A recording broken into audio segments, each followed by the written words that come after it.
What's up, South by Southwest?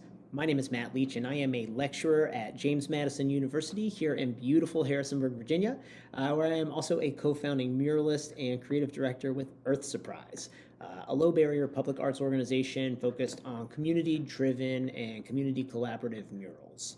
And in both of my roles, my job is essentially the same or deals with the same stuff, which is to say, I'm either teaching the creative process or using my own creative process to come up with original ideas as a vehicle to help people or places or businesses or brands feel seen.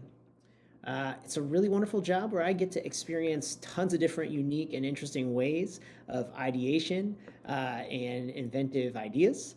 But in the classroom, I've really started to notice a shift in how those ideas are generated. And because of that shift, I've noticed that the creative confidence in my students is shrinking, and drastically so. Students are starting that process with prompting that gets, passing grades and creates okay work, but they're not trusting their own internal ideation or really developing it in any capacity. They're second guessing themselves more.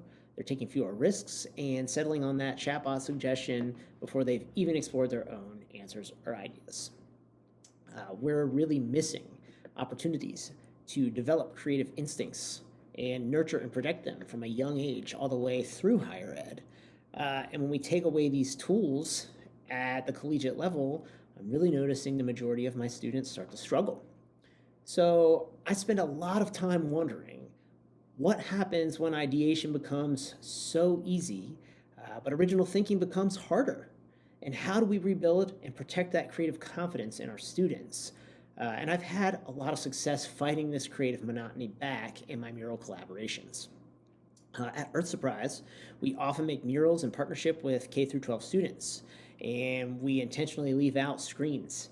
We rarely even have any guardrails visually when we're developing these ideas. We're just sketching and having conversation, and that's where the strong ideas show up and the magic happens.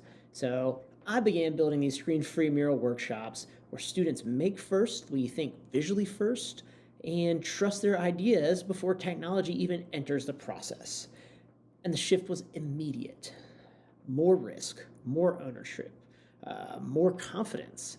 And as a result, there's just more enriching creativity infused in the final product. This session, it's all about that shift and how teaching and rewarding and protecting the value of creative confidence at a young age has a substantial impact on creative behavior down the line. I'll share my observations on how prompt culture is reshaping creative behavior. I'll provide a framework for practical off-screen strategies to rebuild that collaboration and idea generation. And I'll share my model for using AI as an amplifier for creativity, not really just as a replacement for it. Because I don't believe the future needs fewer tools. I just think it needs stronger, more confident creative thinkers. Thanks for your time, and I'll look forward to seeing you in Austin this spring.